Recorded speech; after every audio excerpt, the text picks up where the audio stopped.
Tween's first chapter. Who was Martin Luther King Jr.? By Bonnie Bader. Dr. Martin Luther King Jr. was only 25 when he helped organize the Montgomery Bus Boycott and was soon organizing Black people across the country in support of the right to vote, desegregation, and other basic civil rights. Maintaining nonviolent and peaceful tactics, even when his life was threatened, King was also an advocate for the poor and spoke out against racial and economic injustice until his death from an assassin's bullet in 1968. With clearly written text that explains this tumultuous time in history and 80 black and white illustrations, this Who Was celebrates the vision and legacy of a remarkable man. Who was Martin Luther King Jr.? Growing up in the South was not easy for Martin Luther King Jr.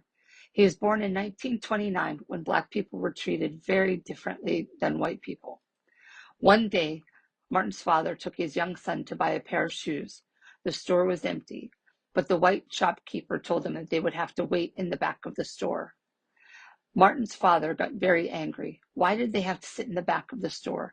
If he couldn't buy shoes for his son in the front of the store, he would not buy them at all. He took Martin by the hand and led him out of the store. As they walked down the street, his father said, "I don't care how long I have to live with this system. I will never accept it." The system in the South kept Black people apart from white people. It was called segregation. Black children and white children went to separate schools. Black people had to ride at the back of the bus. As he grew up, Martin decided to fight for change, but it was a peaceful fight. Martin led marches. He banded people together in protests. He made speeches. Many people listened to his words and joined his nonviolent fight. Martin Luther King Jr. fought using his words, not his fists. Martin Luther King Jr. had a dream that all people could live together in peace and be treated equally. And though he died over 40 years ago, his dream lives on. Chapter 1. A Perfect Boy. On January 15, 1929, a baby boy was born in the city of Atlanta, Georgia. The doctors said he was perfect. His parents were so happy. They named him Michael, the same name that his father had. But when little Michael was 5, his father decided to change both of their names to Martin. So now the little boy became Martin Luther King Jr. Young Martin had a very happy home life. He had an older sister named Willie Christine. Everyone called her Chris. He also had a younger brother named Alfred Daniel. The Kings lived in a large house on Auburn Avenue in Atlanta. Their neighborhood was comfortable. No one was very poor or very rich. There was a lot of love in Martin's family. Martin never remembered his parents arguing. Martin's mother, Alberta Williams King, was very soft-spoken and easygoing. Her father was a well-known minister. After high school, she went to college, which was something that not many Black women did back then.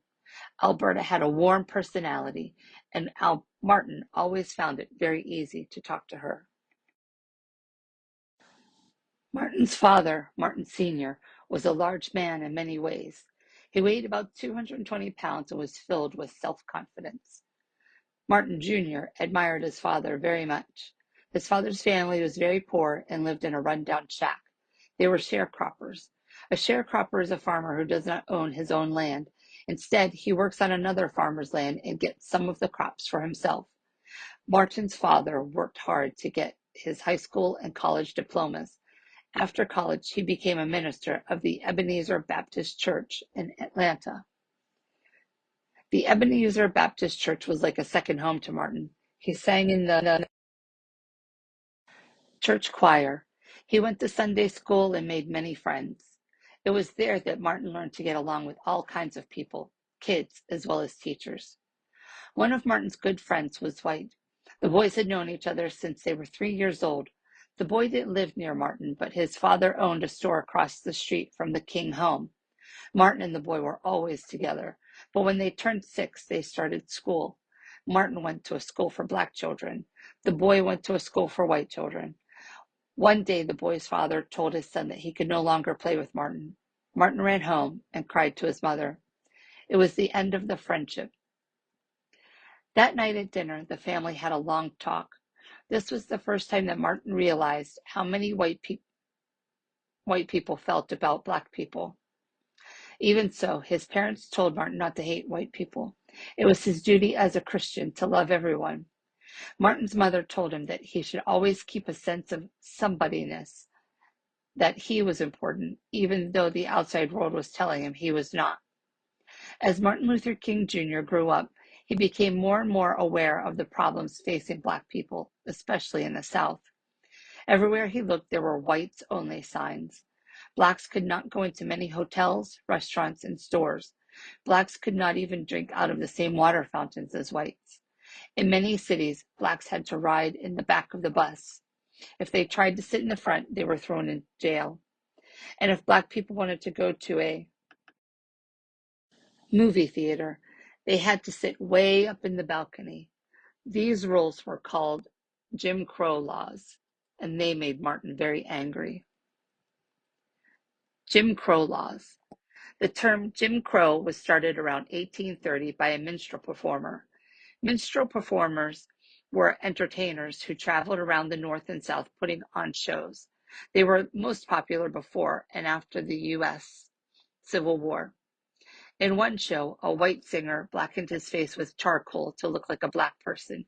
He danced around in a silly way that made fun of Black people. He sang a song that ended with the words, "I jumped Jim Crow." Some people think that this character is based on an old Black slave owned by a Mr. Crow.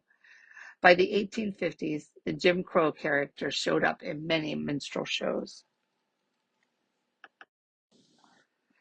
By the time of the Civil War, the term Jim Crow was a negative way of talking about Black people, and by the end of the 1800s, racist laws were called Jim Crow laws.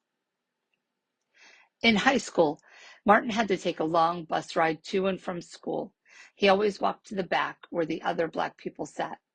Once, Martin and a teacher traveled by bus to Dublin, Georgia for a speech contest. Martin won the contest and was very proud. On the way home to Atlanta, the bus driver ordered Martin and his teacher to give up their seats to white passengers.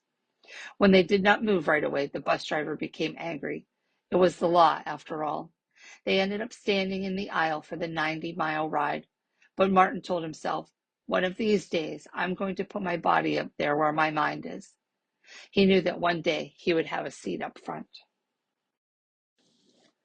Sign up for a Cambria County Library card using the link below in the description.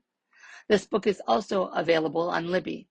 You can access Libby by getting a Power Library card using the link below.